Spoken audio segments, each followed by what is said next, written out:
Bom, pessoal, então hoje nós estamos começando aqui, vamos fazer uma discussão de um dos períodos mais importantes aí da história do Brasil, que é justamente o período aí da Era Vargas, tá certo? Né? Que é o período aí, no caso, da Era Vargas. A Era Vargas que tem início em 1930, tá? E vai até 1945. Vamos analisar aí os aspectos mais importantes e mais emblemáticos desse momento, tá bom? Bom, então vamos lá. Razões pelas quais o Vargas chega ao poder. Na verdade, não é apenas uma razão, mas são várias, né? Você tem aí, no caso, a crise da República Oligárquica, né? Você chega no momento de esgotamento, né? Do modelo produzido pela República Oligárquica, tá? Você tem aí, no caso, né, não mais a adaptação da República Oligárquica ao contexto de transformações pelas quais o Brasil estava passando, seja na sua economia ou seja na sua sociedade, certo? São 11 os presidentes da República Oligárquica, né? E vimos aí, no caso, que a partir do governo do Epitácio Pessoa começa a surgir contestações diretas à estrutura da República Oligárquica. É diferente, né? Qual que é a noção geral que a gente nunca pode perder quando a gente fala sobre República Oligárquica? É o período da história em que a oligarquia rural está no poder e ela cria uma estrutura política e econômica que atende única e tão somente seus interesses políticos. Tá? Então, você vai criar lá o coronelismo, você vai criar políticos governadores, você vai criar a República do Café com Leite, de forma a garantir que apenas pessoas comprometidas com o modelo agrário exportador fossem eleitas. E que as políticas, né, quando criadas, apoiariam única e tão somente o setor agrário exportador. Então, o povo não é alvo da ação governamental. O povo é excluído, o povo é marginalizado, o povo é abandonado à sua própria sorte, certo? Né? O povo não é atendido, não é contemplado pelas ações do governo. E isso vai explicar uma série de revoltas, né? Uma série de movimentos sociais. Sejam eles rurais, Canudos, Contestado, Revolta do Juazeiro, né, o Cangaço, ou sejam eles urbanos. E aí eu estou me referindo à revolta da vacina, à revolta da chibata, à greve geral de 17. Não há nesses movimentos, entretanto, né, uma conscientização, digamos, total contra o que de fato significou a República Oligárquica. E isso a gente vai perceber quando nós chegamos no governo de Epitácio Pessoa. Tá? Você tem aí o primeiro partido ideológico do Brasil sendo formado, que é o Partido Comunista Brasileiro em 22, certo? Você vai ter a Semana de Arte Moderna em 22, que seja como for, aí no caso é uma crítica, né, à recepção automática dos padrões culturais vindos da Europa e a defesa, né, do ideal antropofágico, a criação de uma cultura essencialmente nossa. Tá? Em certo sentido, você está questionando, portanto, as estruturas que foram criadas, a mentalidade que existia na República Oligárquica, certo? E aí, né, tão importante quanto tudo isso, eu tenho o tenentismo. Jovens oficiais do Exército criticam o rumo, né, no qual a República Oligárquica está se conduzindo. Tá? Então, isso é um aspecto muito importante para ser analisado. São aspectos para você entender a conjuntura que está acontecendo. Tá? Depois do Epitácio Pessoa, né, nós tivemos aí a eleição do Arthur Bernardes, né, enfrentou a segunda eleição competitiva da história da República Oligárquica, derrotou o Nilo Peçanha, que chefiava a chamada Reação Republicana e que era apoiado pelos tenentes. Né? E quando o Arthur Bernardes já tinha sido eleito, você tem o primeiro levante tenentista, que são os 18 do Forte de Copacabana. E durante o governo, né, do Arthur Bernardes, praticamente ele governa sob estado de sítio. Tem vários levantes tenentistas acontecendo em São Paulo, você tem levantes tenentistas acontecendo, tá, no Rio Grande do Sul, né, contra a eleição lá quinta eleição do Borges de Medeiros. Dali, no Rio Grande do Sul, vai se formar, tá certo, a coluna Prestes, que percorre aí mais de 20 mil quilômetros pelo Brasil, tentando conscientizar a população brasileira. Recebeu elementos, né, remanescentes da revolta de 24 em São Paulo, certo? Então os levantes tenentistas se tornaram mais frequentes. O próprio Arthur Bernardes falou: eu não fui presidente do Brasil, eu fui chefe de polícia, tá? E aí você tem o governo do Washington Luiz, governo, né, mais, digamos assim, né,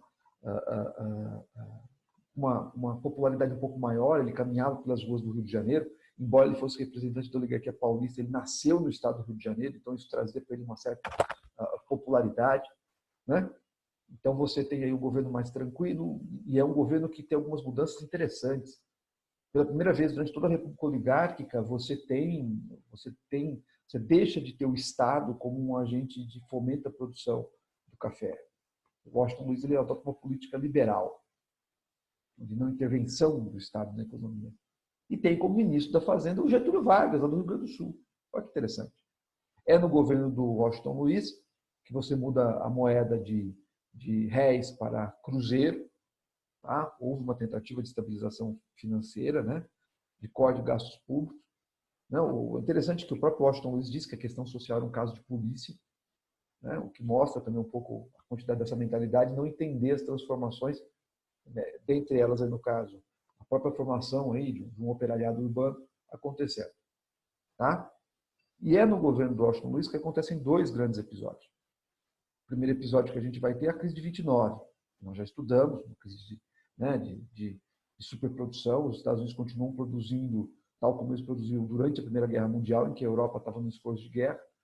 Isso vai criar a quebra da Bolsa de Valores de Nova York. Tá? E, obviamente, o café, que é um produto de sobremesa, começa a ser mais dispensável ainda. Num contexto, né, o que a gente vai se assistir nos Estados Unidos é uma política de intervenção do Estado na economia, né, que vai ser conhecido como New Deal, e é curioso observar que o Washington Luiz, nosso presidente nesse momento, ele não quer nem saber disso, ele não quer saber de colocar o Estado como um agente regulador, ele quer continuar com a política liberal. Né? Não ia dar certo, ok? Não ia dar certo. E aí nós temos, né, um erro crasso que ele comete ao indicar um outro paulista para sucedê-lo. E esse outro paulista era o Júlio Prestes. Tá? Então, nós vamos ter, no caso, Minas, que foi preterida, se juntando com o Rio Grande do Sul, recebendo apoio, né, do estado da Paraíba e lançando a Aliança Liberal, que tinha como candidato à presidência o Getúlio Vargas. Né? De membro do governo, notem bem, se torna o candidato de oposição. Tá? É a terceira eleição competitiva da República Oligárquica. E, de outro lado, nós temos quem? Tá? O Júlio Prestes, candidato indicado pelo nosso querido, tá? Getúlio Vargas. Tá? Quem vai pelo Washington Luiz, perdão. Quem vai ganhar a eleição? O Júlio Prestes. Não que o Vargas, no Rio Grande do Sul, na Paraíba e em Minas não tenha estourado em votos. Não que ele também não tenha tido uma expressiva votação em São Paulo. Atenção, em São Paulo se criou o Partido Democrático, que apoiou Getúlio Vargas. Então, houve uma dissidência dentro aqui, certo? Né, das forças políticas de São Paulo. Tá? Mas, a despeito de tudo isso, né, o Júlio Prestes vai ganhar, mas não vai ser eleito. Por que não vai ser eleito? Porque, de novo, o Washington Luiz não vai saber conduzir, certo? Né, a sequência de acontecimentos. O Washington Luiz ele vai, na verdade, preferir realizar uma política de impedimento dos candidatos eleitos pela Aliança Liberal. Tá? O que vai acontecer? Ele vai realizar degola, ele não vai reconhecer a vitória dos candidatos aliancistas. E isso desperta uma frustração entre os jovens membros da Aliança, né, da Aliança Liberal. Tá? Isso desperta, né, um incômodo entre as jovens lideranças da Aliança Liberal. Mas vai haver um acontecimento que precipita a ruptura. E é o assassinato do vice-presidente da chapa do Getúlio Vargas, que é o João Pessoa. Tá? Foi morto por contextos políticos lá da Paraíba. E, aliás, antes da capital da Paraíba se chamar João Pessoa em homenagem a ele, ela se chamava Paraíba. Criatividade é tudo. Tá certo? Então passou a se chamar João Pessoa. Mas isso foi visto como um movimento, né, do próprio governo federal. Você vai ter levantes tenentistas por todo o país. E aí você tem uma frase emblemática, tá, do Antônio Carlos, político mineiro, uma raposa assim, política, daquelas bem, né, contundentes. Façamos a revolução antes que o povo a faça. Façamos a revolução antes que o povo a faça. E é curioso, porque os tenentes eles procuraram, né, o Luiz Carlos Prestes, o da coluna Prestes, para ele chefiar o movimento. Lidere a revolução. Vamos depor a República Oligárquica. E ele disse, não, não vou me aliar a um bando de coronéis para combater outros coronéis. Isso não vai dar certo. Se retirou. E aí quem vai interferir? A cúpula do Exército. Cria uma junta pacificadora, depõe o Washington Luiz, e depois de uma certa hesitação, tá? Em outubro de 1930, os 7 dias nesse processo, tá? Em 30 de outubro, eles entregam o poder para Getúlio Vargas. Getúlio Vargas assume, tá? E inicia a primeira fase aí da era Vargas, certo? Tá? Inicia a primeira fase da era Vargas, que é aquilo que nós conhecemos por governo provisório. Tá? Governo provisório, que vai de 1930 até 1934. Ok? Bom, quando a gente pega o governo provisório, a gente observa algumas características bem interessantes e que marcam, tá, a incorporação do povo como agente político. Certo? Tá? Pela primeira vez na história do Brasil, o povo passa a ser alvo da ação governamental. E antes que alguém me pergunte, mas o Vargas fez isso por interesse? Gente, toda ação política ela acontece em favor de grupos políticos. O fato é que, quando a gente vai analisar a era Vargas, a gente tem que analisar a era Vargas nos seus aspectos positivos e nos seus aspectos negativos. A gente tem que entender que ele, como governante, realizou boas coisas e realizou coisas questionáveis e realizou coisas terríveis. Né? Mas ele em si é emblemático. Vamos tentar analisar um pouco isso. Primeira coisa, assim que Vargas chega ao poder, tá? Eu aponto a criação de 2 ministérios, certo? Que mostram, né, essa premissa do que vai ser o governo, do que vai ser a era Vargas. Primeiro ministério, tá? Então temos aí, né, a criação de ministérios. O primeiro ministério que a gente tem, tá, é o Ministério do Trabalho, Indústria e Comércio. Ok? Eu tenho a criação do Ministério do Trabalho, Indústria e Comércio. Como o próprio nome está sugerindo, o Ministério do Trabalho, Indústria e Comércio tinha por objetivo iniciar o processo de desenvolvimento industrial do Brasil. Tá? Esse é o processo de desenvolvimento industrial do Brasil. Só que antes da indústria, do comércio, né, mostrando uma diversificação, portanto, em relação, né, ao modelo agrário no qual nós nos inseríamos, tá? A ideia do Ministério do Trabalho estava diretamente associada, tá, à criação, né, de leis trabalhistas. Ok? Tá? Então, além de tentar buscar o desenvolvimento industrial, isso vai ser uma marca do governo Vargas ao longo de toda a sua trajetória, é um período muito marcado pela criação de leis trabalhistas. Só que vai notando o seguinte, quando você fala sobre leis trabalhistas, se criou uma grande visão de que no Brasil o grande responsável pela criação de direitos sociais, dentro desses direitos sociais, a ideia de leis trabalhistas foi o Vargas. Isso é verdade? É. Mas notem, nós estamos em 30. Nós estamos em 30. Ok? Faz 13 anos apenas que acabou a greve geral de 17. O Vargas sabe que existe um movimento operário. E a intenção do Vargas é justamente controlar esse movimento operário. E ter esse movimento operário, ter os trabalhadores como agentes políticos a seu favor. Então, primeiro, para você ter direito a qualquer lei trabalhista que vai ser criada ao longo da era Vargas, primeiro, você tem que ser vinculado a um sindicato. Só que não é qualquer sindicato. Então, se eu pergunto, você quer ter férias, salário mínimo, no mínimo um salário mínimo, carteira assinada, 13º, descanso semanal remunerado, férias remuneradas? Sim, quero. Você tem que ser vinculado ao sindicato. Obrigatório. Tá bom. Vai ter que pagar contribuição sindical. Tá bom. Só que esse sindicato tem que ser o sindicato que o governo reconhecer. Então, tem que estar subordinado ao Ministério do Trabalho, Indústria e Comércio. É o que nós chamamos de sindicalismo, né? Posteriormente vai ser definido como sindicalismo pelego. O Estado controla o sindicato. Ok? O Estado controla o sindicato. E, por sua vez, o sindicato atua como uma válvula uma estrutura, um colchão de amortecimento entre patrões e empregados, evitando conflito. Tá? Já dá para dizer que a inspiração desse modelo é o fascismo italiano. É o corporativismo fascista. Tá? O fascismo reconhecia a luta de classes? Reconhecia. Burguesia explora o proletariado? Sim.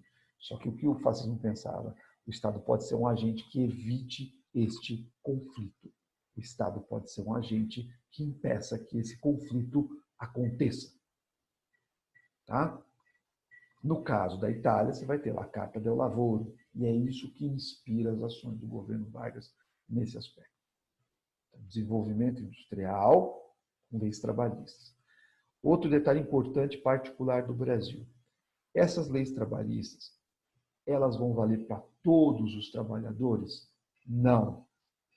São exclusivas para os trabalhadores da cidade.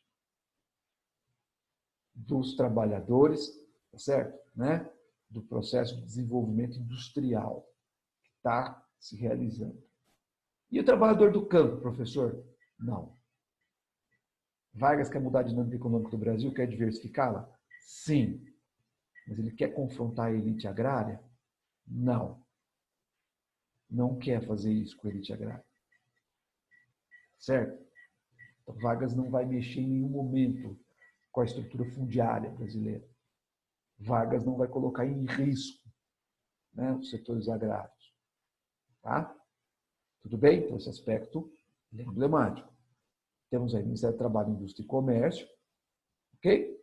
Tá? Esse Ministério do Trabalho, Indústria e Comércio vai ser responsável por políticas de desenvolvimento industrial e, objetivamente, nos primeiros momentos aí do governo provisório, criação de leis trabalhistas. Tá? O trabalhador da cidade. Para evitar conflito entre patrões e empregados e ter esse trabalhador como uma figura de apoio ao varguismo. Tá certo? Tá? Lembrar que Vargas é o grande líder populista da história do Brasil. O populismo é um fenômeno exclusivo da América Latina, certo? No qual lideranças carismáticas, populares, etc., ascendiam ao poder, incorporavam as massas ao processo político. O populismo começa, né, como no momento de...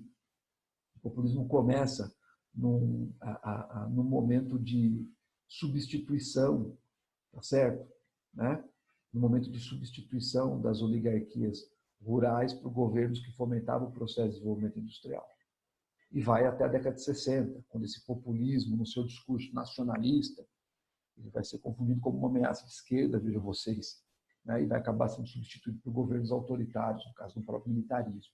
O Vargas é um grande representante do populismo no Brasil, assim como é Juan Domingo Perón na Argentina e Lázaro Cárdenas no México.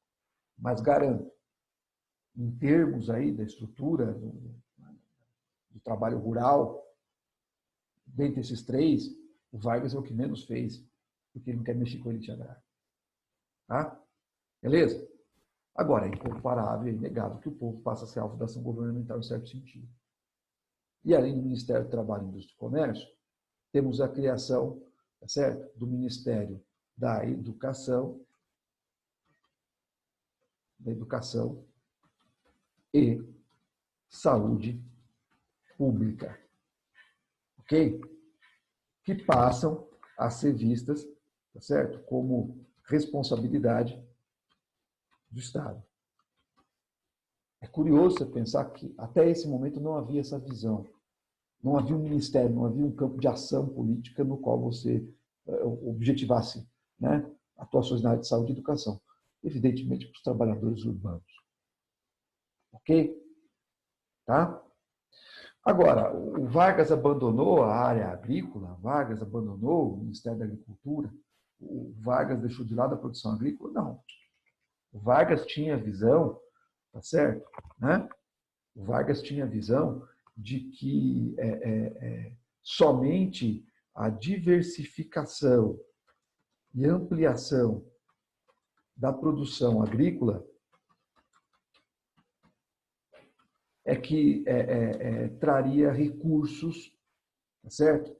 Através da exportação de recursos, através disso você teria recursos para que você pudesse investir no desenvolvimento industrial interno. Então, para o Vargas, a diversificação e ampliação da produção agrícola, tá certo? Ia resultar, tá? na obtenção de recursos.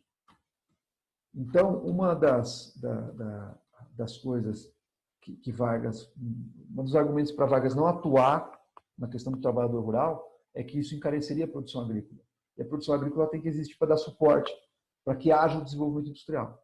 Então, eu não vou ter direitos trabalhistas para o homem do campo.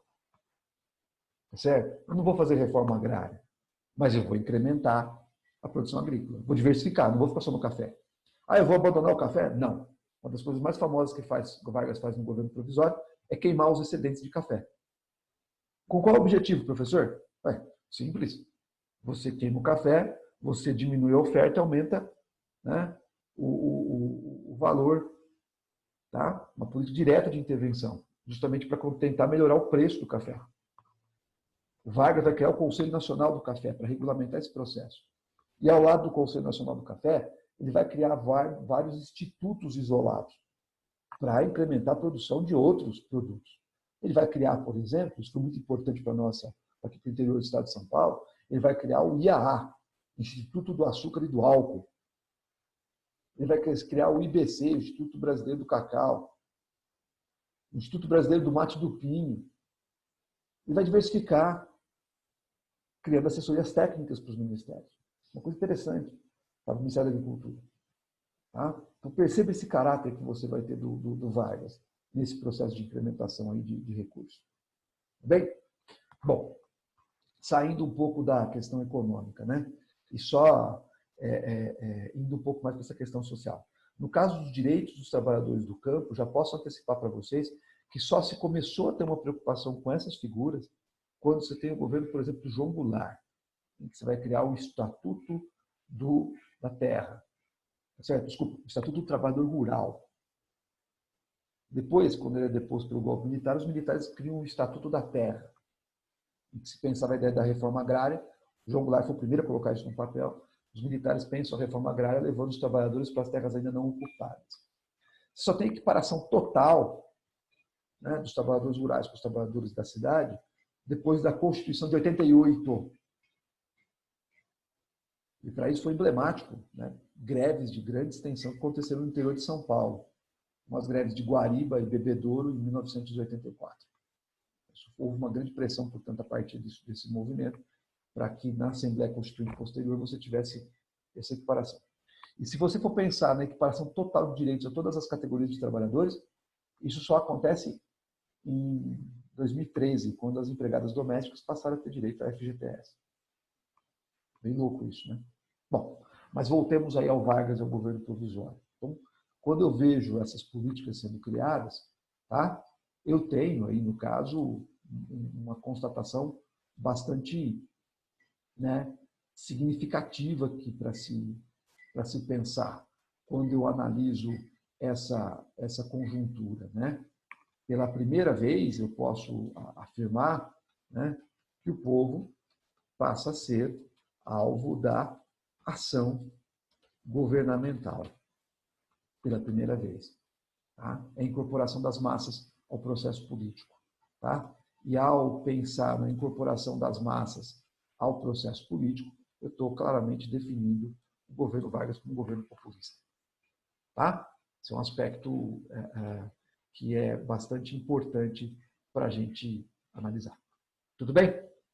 Agora, ainda no governo provisório, eu tenho que ter uma dimensão bastante importante para se analisar, que é a própria conjuntura política. Tá? Durante o governo provisório, é importante se frisar que Vargas ele vai governar, tá? Vamos dizer assim, o Vargas ele vai governar sob uma lei orgânica. Ok? Que basicamente suspendeu a Constituição.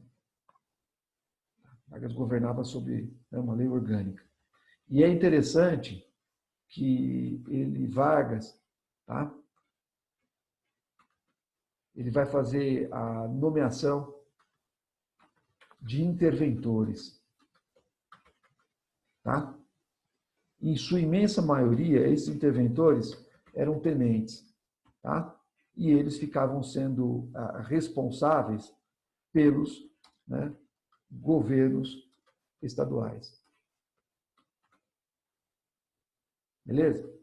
Esse é um aspecto que é interessante. Tá? Muito bem. É interessante que essa ideia de nomeação de governos, de interventores, dos governos estaduais, provoca um grande ressentimento em São Paulo. Por quê? Porque São Paulo foi tirado de fora do processo político. E não há elite econômica que não queira ser elite política. E a elite paulista, ela é uma elite econômica, tá? Mas não é mais política. E é curioso, por outro lado, a demora que Vargas tem em agir no sentido de apontar, né, o início de um processo constituinte, era visto como um governo transitório, tá? E, na verdade, isso não está acontecendo, tá? O próprio, tá certo, né? O próprio governo Vargas, tá? Isso é bastante, né, interessante. Tá? O próprio governo Vargas, ele também não está, né, preocupado, parece, em recapitular isso. Então, em São Paulo, começam a haver grandes movimentos. Tá? Primeiro, eles estão ressentidos com a perda do poder. E esses movimentos começam a fazer o quê? Exigir a nomeação de um interventor paulista e que não fosse militar e civil. E esse movimento começa a exigir o retorno a uma normalidade, tá? O retorno a uma normalidade institucional. Ou seja, esse movimento deseja uma nova Constituição. Várias manifestações de rua são conclamadas pela imprensa, entre elas o Jornal Estado de São Paulo. Numa dessas manifestações, 4 estudantes vão ser mortos: Martins, Miragaia, Drauzio e Camargo. Surgimento da sigla MMDC. Né? Okay? E o Vargas, que não é bobo nem nada, age. Tá? O Vargas anuncia a criação do Código Eleitoral, tá? De 1932. Ó, vai ter eleição. E esse Código Eleitoral de 32, tá? Ele estabeleceu pela primeira vez o voto secreto para maiores alfabetizados, certo? Tá? Maiores de 18 alfabetizados, né? Homens e mulheres. Pela primeira vez na história tivemos voto feminino. Tá? E notem, aquela contradição que existia de você estabelecer que quem só vota é quem é alfabetizado, ela perde um pouco o sentido a partir do momento que você tem a educação como política pública. Tá? Ok? E o voto secreto, justamente coibindo os abusos que existiam na República Oligárquica. E eram muitos. Agora, a despeito de tudo isso, o que você vai ter? São Paulo, né? Ainda assim, ainda que Vargas tenha feito o Código Eleitoral 32, né, e tenha nomeado um civil para governar São Paulo, José Maria Whittaker, São Paulo pega em armas. E aí nós tivemos a Revolução Constitucionalista de 1932. E essa Revolução Constitucionalista está acontecendo na cidade de São Paulo. O governo Vargas foi muito astuto em vender essa revolta, essa revolução como um movimento separatista, o que não era verdade, não era um movimento separatista. Tá? Não era um movimento separatista. Mas seja como for, tá? Esse movimento acabou sendo derrotado pelas forças aí fiéis ao governo Vargas. Na verdade, São Paulo imaginava que receberia apoio de outros estados, tá? E isso não aconteceu. Tudo bem? Seja como for, 9 de julho é um feriado aqui no estado de São Paulo, né? Muitos consideram São Paulo vitorioso, porque Vargas acabou convocando uma Assembleia Constituinte, certo? Em 1933, tá? E essa Assembleia Constituinte, em 1933, acabou, tá, promulgando, né, uma nova Constituição para o Brasil. Tá? Então, tivemos aí, no caso, né, em 1934, né, tivemos aí, no caso, uma nova Constituição. Tá? Primeira coisa que eu tenho que entender, essa nova Constituição, ela foi inspirada na Constituição de Weimar, na Alemanha, extremamente democrática, se você pegar a estrutura dela. Eleição para presidente com mandato de 5 anos, sem direito à reeleição e sem vice-presidente. Depois que o presidente faltasse, uma nova eleição tinha que ser feita. O primeiro presidente seria escolhido indiretamente e foi escolhido Vargas. Certo? Agora, a marca dessa Constituição é essa. Foi incorporado tudo que o Vargas fez. Então, a Constituição de 1934, tá, é a primeira Constituição a incluir direitos sociais no Brasil. É a primeira a trazer o direito do voto da mulher. Certo? É a primeira, portanto, né, a ter uma ampliação do seu sentido e significado. Certo? Então, ela, vamos lá, incorporação de todos os atos de Vargas, ok? O que significa, portanto, ser a primeira a incluir direitos sociais no Brasil. Sejam eles vinculados à saúde, à educação, ao trabalho, sejam eles vinculados à ampliação dos direitos políticos. Tá? A partir do momento que essa Constituição de 1934, ela é, tá? A partir do momento que essa Constituição, tá, de 1934, ela vai ser, tá certo? Promulgada, você tem o fim, né, do governo provisório, tá? Temos o fim aí do governo provisório e acabamos aí por iniciar aquilo que vai se definir posteriormente como o governo constitucional do Vargas. Mas o governo constitucional é um outro assunto.